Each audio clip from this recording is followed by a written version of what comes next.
जय हिंद दोस्तों, एक बार फिर से अपने इस YouTube चैनल में स्वागत एवं अभिनंदन है।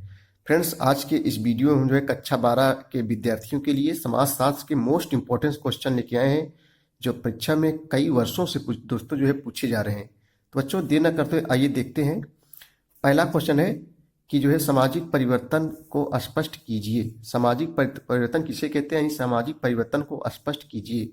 हम लोग बच्चों उत्तर देखेंगे कि जो है सामाजिक परिवर्तन, देखो नाम से लग रहा है समाज में जो परिवर्तन होते हैं, समाज में क्या क्या परिवर्तन होते हैं। उत्तर देखेंगे हम लोग। सामाजिक परिवर्तन उन परिवर्तनों को कहते हैं जो मानवीय संबंधों, मानव के जो संबंध है, मानव संबंधों, व्यवहारों, संस्थाओं और प्रथाओं, जो प्रथाएं हैं, प्रथाओं, परिस्थितियों और कार्य विधियों, मूल्यों, सामाजिक संरचनाओं एवं प्रकारों में होते हैं, यानी प्रकारों में परिवर्तन होते हैं, उसी को क्या कहते हैं? सामाजिक परिवर्तन कहते हैं। अब बच्चे देखेंगे हम लोग दबाव समूह। दबाव समूह किसे कहते हैं? दबाव समूह का क्या अर्थ है? दबाव समूह नहीं बच्चों, दबाव डालकर राजनीति करना। जैसे देखो कुछ लोग होते हैं गांव समाज देश में कि चुनाव लड़ते नहीं हैं, चुनाव लड़वाते हैं। नहीं, चुनाव में भाग नहीं लेते हैं, लेकिन चुनाव अप्रत्यक्ष रूप से जो है चुनाव में भाग लेते हैं। नहीं, चुनाव लड़ते नहीं, चुनाव लड़वाते हैं। तो उसी बच्चों कहते हैं दबाव समूह। इसको दबाव समूह को हित समूह के नाम से भी जाना जाता है। ये चुनाव लड़ते नहीं, ये चुनाव लड़वाते हैं, दबाव समूह जो होते हैं।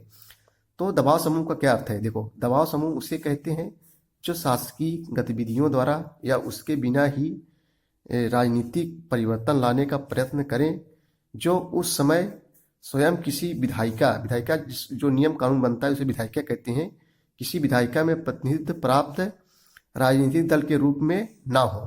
यानी जो है प्रतिनिधित्व प्राप्त राजनीतिक दल के रूप में नहीं होते हैं, ये जो है चुनाव नहीं लड़ते, चुनाव लड़वाते हैं, इसी कहते हैं दबाव समूह।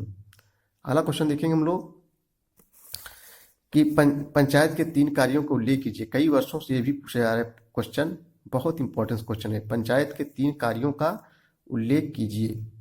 पंचायत के 3 कार्यों को उल्लेख कीजिए। तो उत्तर हम लोग देखेंगे कि नंबर 1, 3 कार्य निम्नलिखित है। नंबर 1, ग्राम पंचायतें जो है गाँव की, यानी ग्राम की स्वच्छता, सड़कों और शौचालयों, कुओं की सफाई और मरम्मत, सार्वजनिक भूमि का बाजार तथा मेलों और चारागाहों की व्यवस्था करती है। नंबर 1 में लिखेंगे जो ग्राम पंचायतें होती हैं। नंबर 2, जन्म मृत्यु का लेखा जोखा रखती हैं। ग्राम पंचायतें क्या करती हैं? जन्म मृत्यु का लेखा जोखा करती हैं।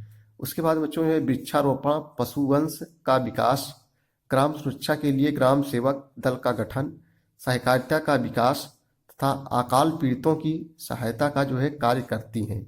कौन करते हैं बच्चों? ग्राम पंचायतें ये सब कार्य करती हैं। अगला क्वेश्चन हम देखेंगे। ये क्वेश्चन कई वर्षों से पूछा जाता है बच्चों, बहुत इंपॉर्टेंट क्वेश्चन है। समझ गए होंगे आप लोग। सूचना का अधिकार RTI अधिनियम कब पारित होगा और इसका क्या तात्पर्य है? अथवा करके देखा जाए इसको, चाहे इसको। आधुनिक भारत में सूचना का अधिकार अधिनियम की उपलब्धियां की चर्चा कीजिए। सूचना का अधिकार, देखो हम लोग उत्तर चलो लिखेंगे। उत्तर कैसे लिखेंगे? सूचना का अधिकार जो है 15 जून 2005 को इस अधिनियम को अधिनियमित किया गया और पूर्णतः 12 अक्टूबर 2005 को संपूर्ण धाराओं के साथ यह जो है लागू किया गया। सूचना का अधिकार का तात्पर्य है सूचना पाने का अधिकार। जो सूचना अधिकार कानून लागू करने वाला राष्ट्र अपने नागरिकों को प्रदान करता है। सूचना अधिकार के द्वारा राष्ट्र अपने नागरिकों को अपने कार्य को और शासन प्रणाली को सार्वजनिक करता है। सार्वजनिक मतलब सबके सामने लाता है, सब, और शासन प्रणाली को सार्वजनिक करता है। इसी को कहते हैं बच्चों, क्या कहते हैं? सूचना का अधिकार। बस जानते रहिए कब पारित की पूछ का 1 नंबर पूछ लिया जाता है। सूचना का अधिकार कब पारित किया? 15 जून 2005 को जो है पारित किया गया सूचना का अधिकार।